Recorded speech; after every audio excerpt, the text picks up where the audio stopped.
4 weeks ago, we talked about the box of your thinking and how about opening that lid up a little bit and examining the possibility of thinking way outside the box.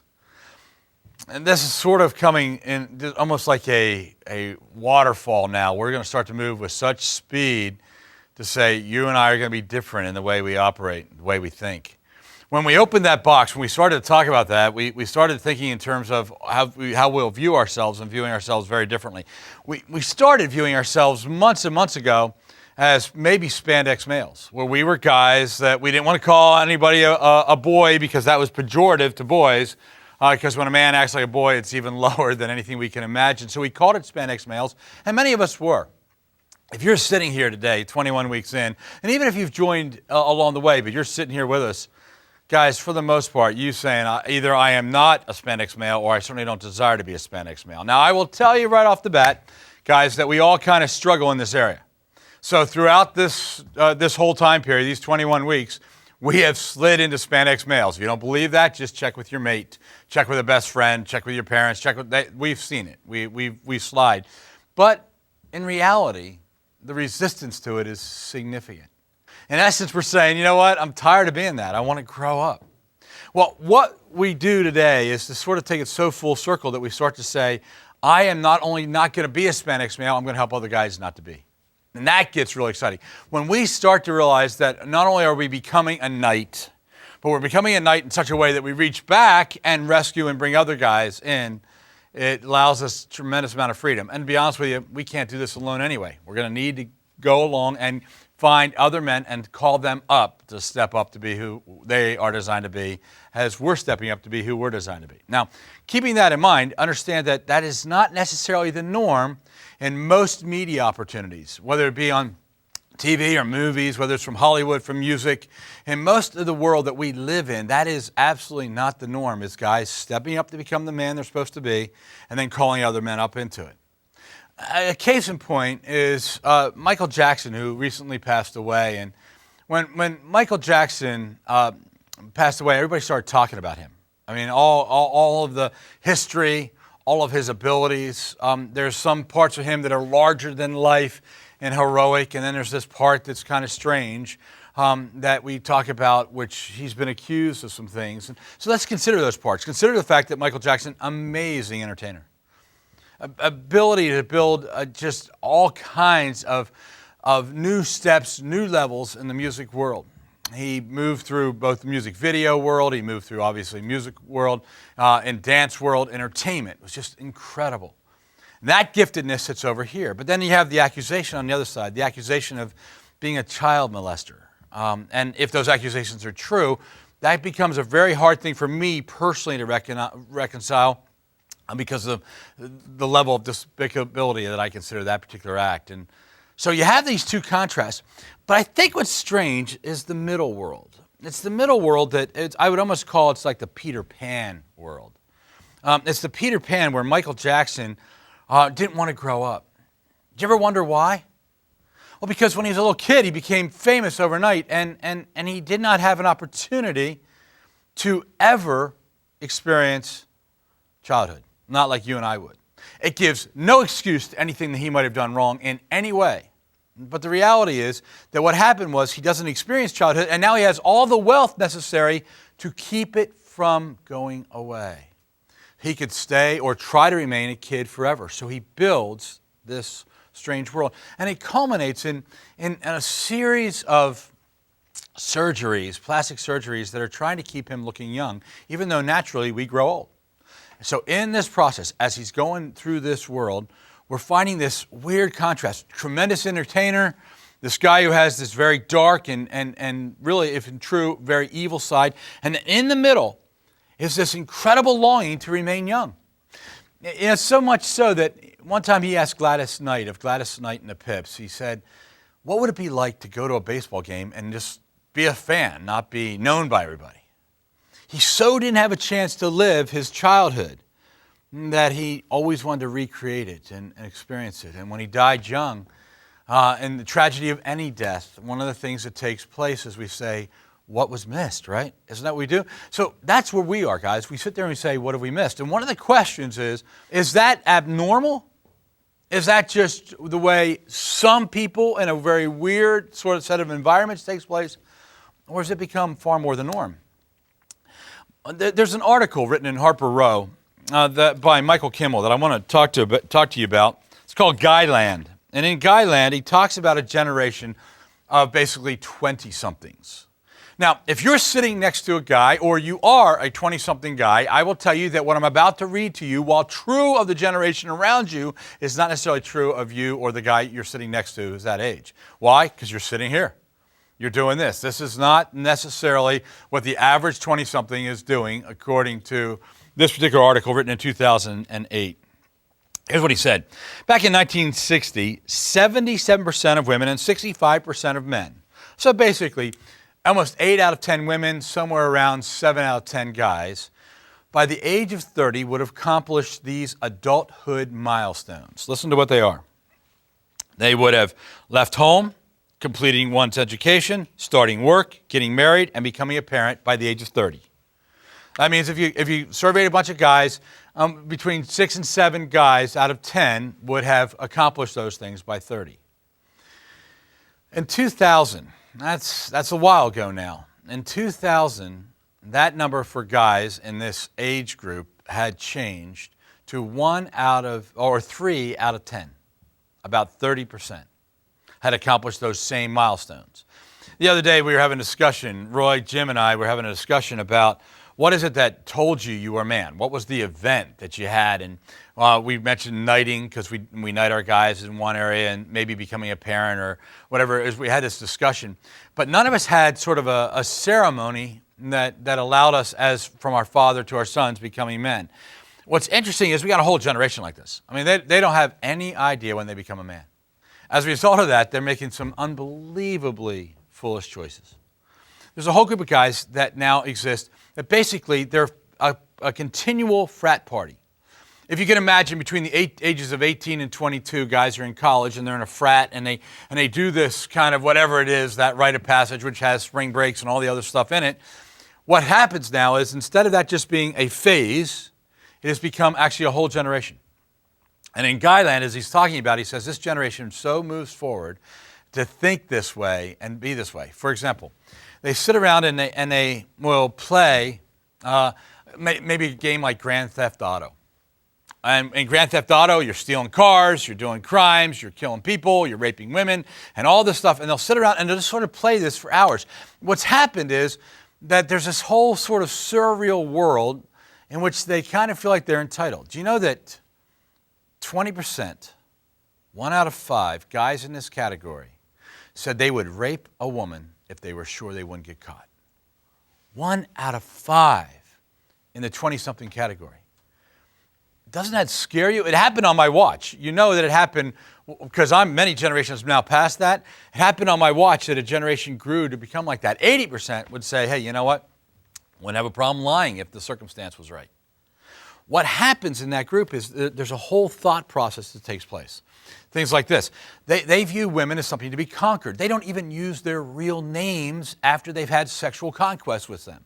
What they tend to do is they call her the little maniac or Biff or whatever it is they call. They have these names because it's not relational and it's based. It's not face-to-face, built on relationship. It's based on you meet my need, and it becomes conquest. Now, even though the surveys indicate that they believe more things that are happening about the other guy, in other words, a guy's having more sexual conquest than he really is, the reality is it's a non-relationship thing.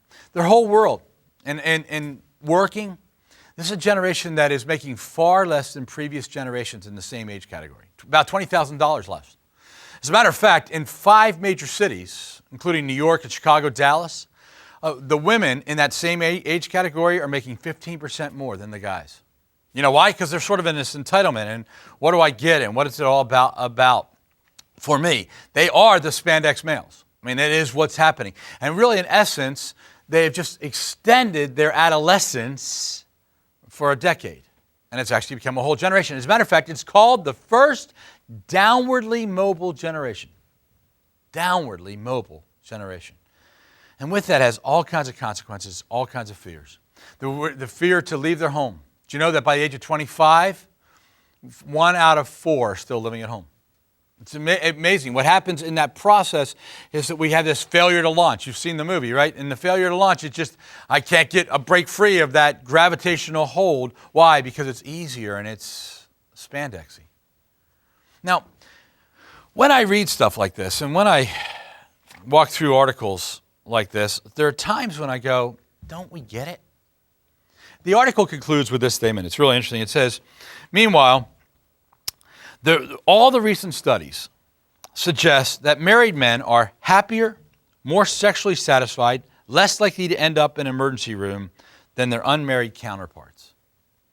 Everything about it says that's what we're designed to be. Nights, much more night-like than spandex-like. And yet, you know what's interesting? Watch a movie, primetime TV or anything, you are 3 times more likely to see an individual having sex with an animal than to having 2 people that are married having sex together. Now, how did this happen? It happened because we said it's okay. It's okay. And you're sitting here and you're saying it's not okay. Matter of fact, the reason you're sitting here is it's not okay for you. But the exciting part is, guys, not only is it not okay for you, it needs to be in your mindset not okay for others. Wouldn't it be amazing if a generation from now, if we could turn this around in a generation, that instead of guys 20 to 30 still not getting it, never growing up, Peter Panning it, that children would discover that what they long for, what they hope for, what they desire to see a man be the man he's supposed to be, to protect them, care for them, and help them grow to become all they wanted to be. What if a child longingly looked out and found a generation of knights? Generation of men who cared about their hearts. That's what this session is about. It's about breaking the boyhood habit. It's about breaking this concept that allows us to say, you know what? I just can not only be free myself, I can free others. My children, the children of their generation. So that while I have to tell you on my watch the things I described from Guyland took place, my desire is that before I die, I will see a generational change where that age will go back down and young boys will become men and their hearts will become knights. That's our longing. So here's what we're going to do. We're going to join together. We're going to start now thinking very strategically, how do we engage guys to move from spandex males? Now, remember, spandex males can occur in all kinds of ages. All right, they can occur from 16 to 86. So what we're going to do is how I'm going to engage a spandex male and help him move forward. 2 reasons. Number 1, he has to get free. And 2, you can't do what you have to do alone anyway. So you're going to need guys to join you. All right, so join with me in the journey of getting free from this boy habit. Take your books and look at Roman numeral 1. What happens when a spandex male remains a boy? You know who the original spandex male was? His name was Cain. Cain is the first children of Adam and Eve. Cain and Abel. Seth will then come later on. One day God says, hey, bring sacrifices to me just so you don't make the same mistakes that your mother and father made. And that is where you said, it was all about us. Don't be spandex on me. Make it about your relationship with me, trusting me. So don't get too caught up in being a spandex male. Abel gets it. He brings the first fruit. It happens to be a lamb, the best of his flock. Cain doesn't get it. Cain says, like his parents, it's about me. I want what I'm comfortable with. I want what works for me. So he just throws some fruit and he brings that as a sacrifice. One pleases God, Abel's, one does not. So Cain decides that he can't live with that. He calls his brother out into the wilderness, kills his brother, buries him in the sand. Why? Because he couldn't stand the contrast. He wanted his generation to be the dominant one in that attitude, spandex versus night, right? So God says, Cain, where's your brother? Cain goes, what, am I my brother's keeper? God says, his blood's crying out. Cain, this is what you're going to go through as a result of what your choice has been. And a series of consequences, too great for Cain, actually. He said, God, please don't do that to me. And God eased up some of them and said, but Cain, you're going to live this way because of the choice that you have to be a spandex male. Really. He didn't use the term spandex male, But I'll tell you what, Cain showed us what it looks like. You want to see what those process looks like? Let's review it again. This is not the man you are. And if you are that guy right now, this is one more chance for you to break free from its gravitational pull. Let's walk through the principles. A, he does not plan, he just reacts by throwing things together. All right? Abel plans, Cain reacts. Planning is everything, guys. This is all about us learning to plan. So what happens is a spandex male, what's one of the distinguishing differences? The spandex male just has junk thrown everywhere, but the knight plans. All right? B, he does not honor anyone but himself. One of my favorite lines from any movie is from Gladiator, when the gladiator says to Caesar, the time for honoring yourself is over. And you see the contrast between a knight and a spandex male. One's in power, the other is a slave, but that slave, that knight, knows what nobility is. Everything about a spandex male honors himself. Cain was all about himself, not about God. Do not get in the habit of honoring yourself. Trust me, you become a knight, honor will follow. As a way of life. You don't have to figure out how to get that. But a spandex male, he's forever trying to figure it out. Look at C. He gets angry and hits without thinking first. Did you ever think that when he killed Cain, that wasn't his plan? I sometimes really think it wasn't. I mean, I think he just wanted to make sure the guy understood that he was a pain in his butt, and he just really wanted to teach him a lesson. I honestly don't think he sat down and said, hey, I'll kill my brother. Now, maybe he did. We don't really know. But I will tell you this. He hit without thinking. Have you ever verbally hit somebody? Not just physically. How about a child? Have you ever verbally? Now, I know some of you have wronged children on levels that are just unbelievable, from physical abuse to sexual abuse. And in every way, guys, you got to repent of that, get help, and turn it around. But I'm talking about things like verbal abuse, where you just said something without thinking. You can do that with a person you're dating. You can do that with one of your children, one of your parents, a best friend. You can do it with an enemy. Verbal abuse, and it does a lot of damage. I believe that you hit without thinking, spandex.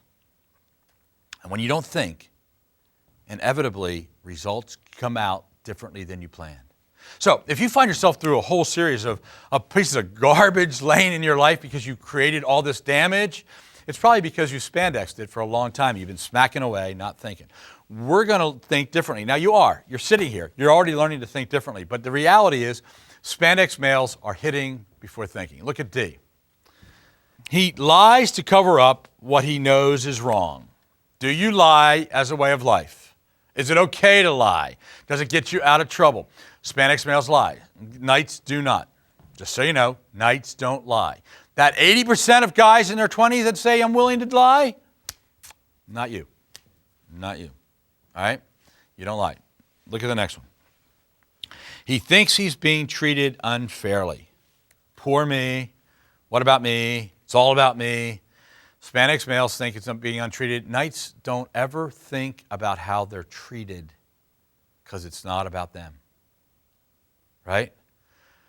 I hit this really exhausted point in my life yesterday. I mean, and every once in a while, you hit these moments. I probably was as exhausted as I can remember in a long time. And I hit this moment, and I found myself last night wanting certain things to happen to take care of me. I wanted my boys to respond a little bit differently at the house. My two youngest are still at home, 19 and 16. And I wanted some other things that just take place a little bit differently than they were coming down. And I found myself intolerant, but I was mostly intolerant of me. I was just so tired, just couldn't mentally kind of absorb. What's interesting is that I reverted back to a spandex-like state because for a while I thought this is unfair. I'm sacrificing, doing 16, 20-hour days, and all of a sudden I'm not getting anything out of it. You hear it? Can you hear it? It doesn't sound knightly. It doesn't feel knightly. It feels very spandex. That was me just a couple hours ago. And what does that happen? Why do I slide into that? It's all about being treated unfair.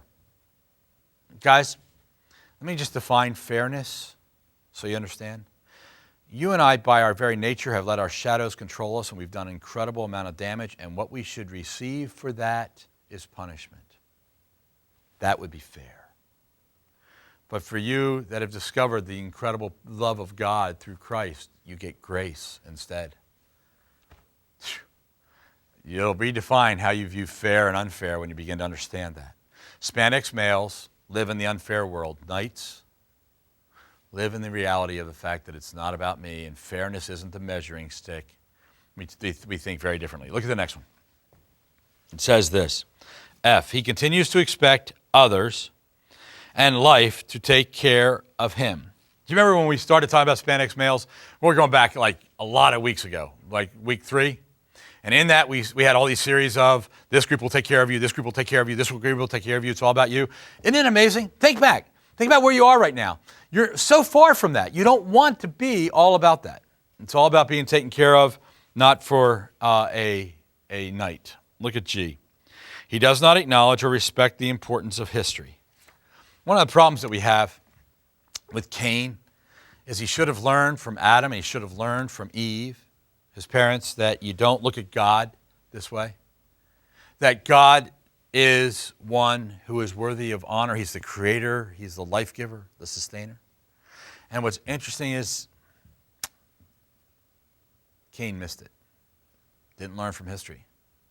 Guys, I just went over the history of where we've grown in the last 40, 50 years in our culture, and yet so many are not learning from it. We're just kind of repeating it over and over and over again. Look at the next one.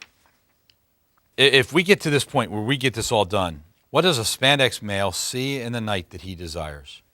What is it that a spandex male who gets to the end of himself, and maybe not even to the end of himself, is just doing life and he goes, I've been trying all this stuff and it's not working.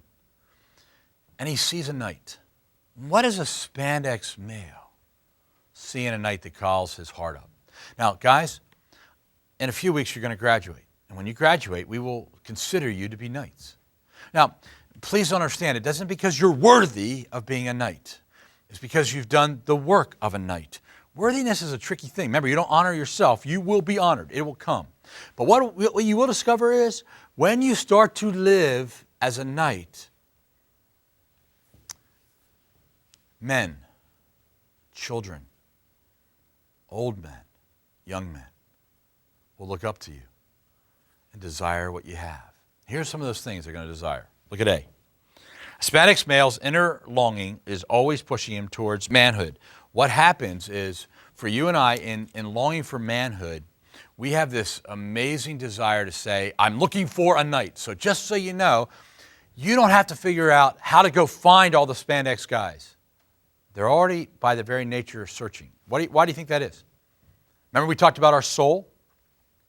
Our soul is calling us up, that inner part that God placed within us that has a longing for more.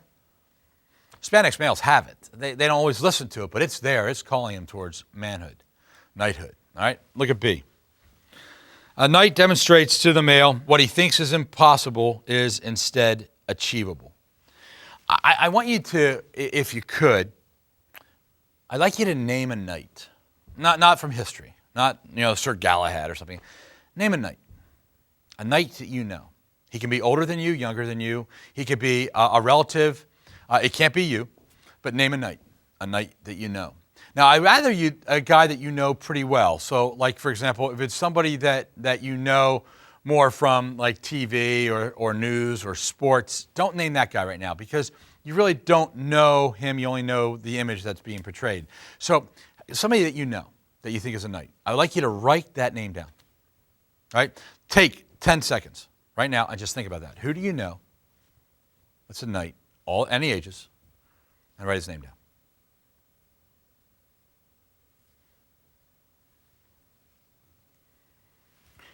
Now, as you're doing that, go back to B. The knight demonstrates to the male that what he thinks is impossible is instead achievable. That guy you just wrote down, what has he done that has caused you to think he's a knight? What is he? In character and heart. Just start. You don't have to write it down. Just think. Because there's tremendous hope in what you just wrote down. You've seen a knight. Matter of fact, for some of you, you are sitting next to that knight that you just wrote down because he's the guy who invited you.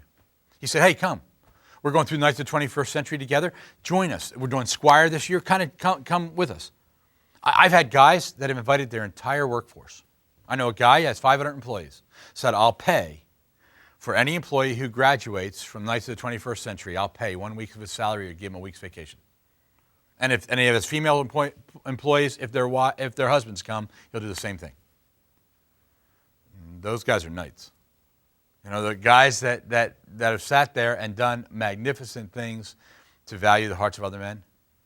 You know, I've told you about guys that struggle with alcoholism or other addictions, and guys have come alongside and held them accountable and worked them through it, and now they're 4 years, 5 years sober. I have so many amazing stories of men's lives changed. We've been doing these over these years that I can't believe just how incredibly important a knight is in a non-knight's life. What's really amazing is now I've been doing this long enough that I see the guys that were called up by a knight are now knights calling other men up, and it just gets really exciting. That's where we are right now. That's what this week's about. All right, look at the next one. The internal strengths of a man's core can be observed externally. Who you are internally, outward manifestation of an inward reality. That's actually a good definition of the book of James in the New Testament. One of the things that happens is what you see externally is the evidence of what's happening internally. So remember armor, chainmail, this is the core, right? In the movie Secondhand Lions, great movie, highly recommend it. There's an older guy who takes on a bunch of punks in like a general store in the middle of nowhere, and he handles these guys. He just kind of physically handles him. But he handles them because of what he's made of, not only externally in his strength, but his internal core is so intact compared to their spandexishness. Well worth watching. Great scene. Consider this one, D. The knight shows a male his force-bending beliefs and his planning skills. You get hope. One of the great parts of the scene is after he beats the guys up, he all throws them, it gets them in their car, and he puts stakes on their bruises back at the farm and talks to them about what does it mean to be a man. He says, I'm going to give you hope. Here are my beliefs, here are my plans. Do you know what your beliefs are? Other men are longing for it. It's automatic. Hispanic males are looking for knights to help them through this. Look at E. A man, in a non-preaching manner, lets those around him know that for him, certain things are not options. All right? What are your non-options? Right now, what are your non-options? You have some. What are they? In a couple weeks, we're going to talk about what's at the core of your being. You'll actually be able to clearly define it, but right now, I think you can get pretty close. What are some things that are non-optional for you? Telling a lie, is that an option? You know, you have some spaces there. Write down 3 non-options for you. One of them for me is I will not cheat on my wife. I will sleep with only one woman for my life. So that is my passion, my desire. What's a non-option? What's yours? Write down non-options. 3 of them.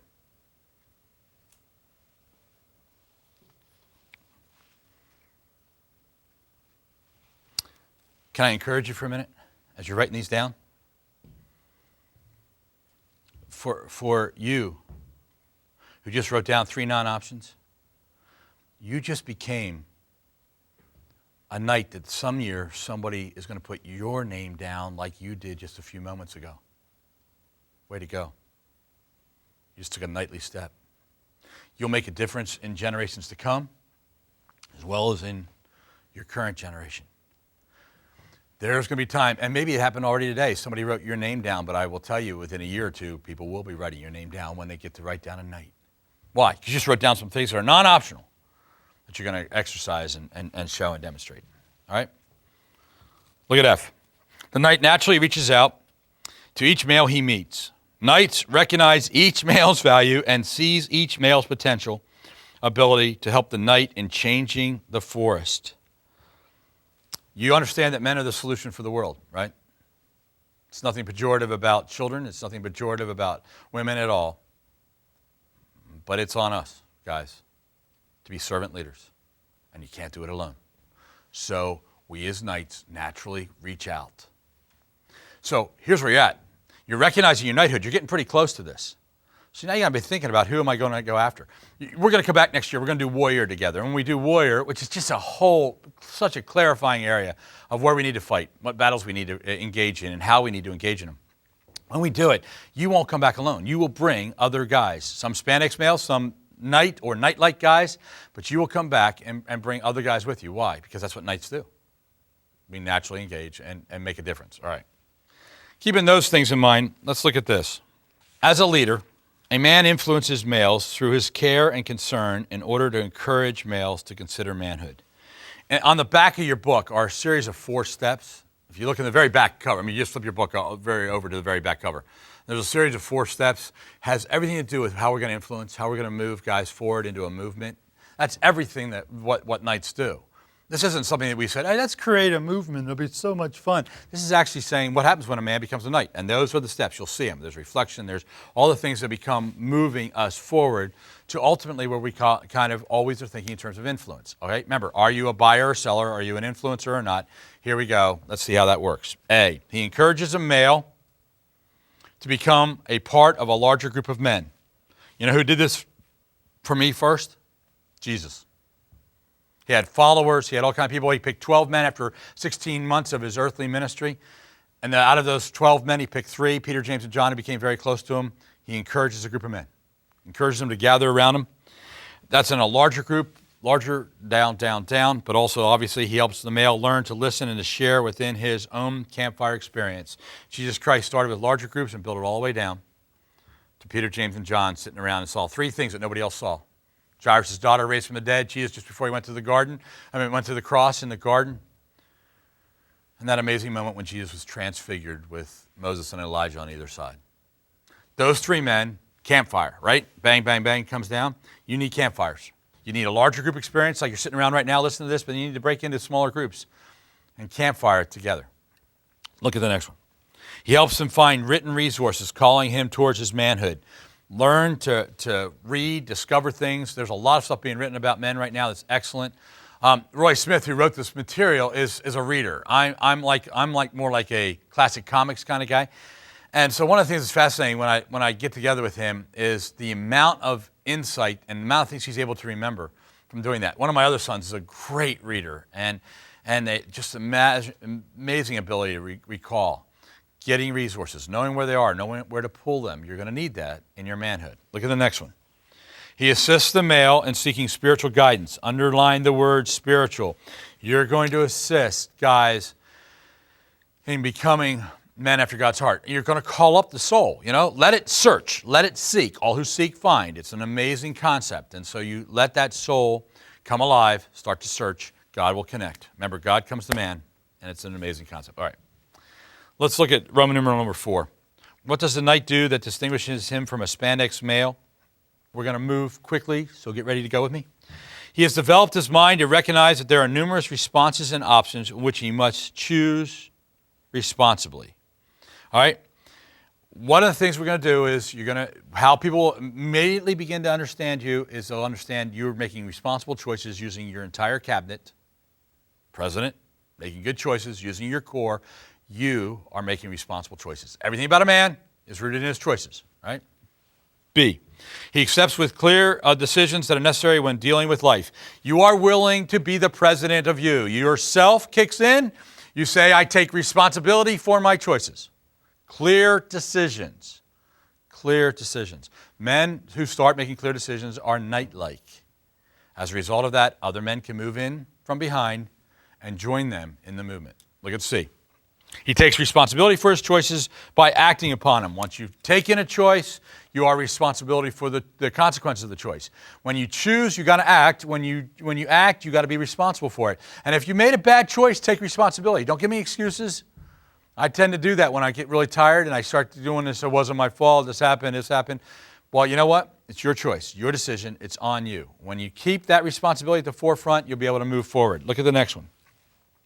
He knows he must take the time to hear from all aspects of himself before making the responsible choice. Take a few minutes and check with the cabinet, right?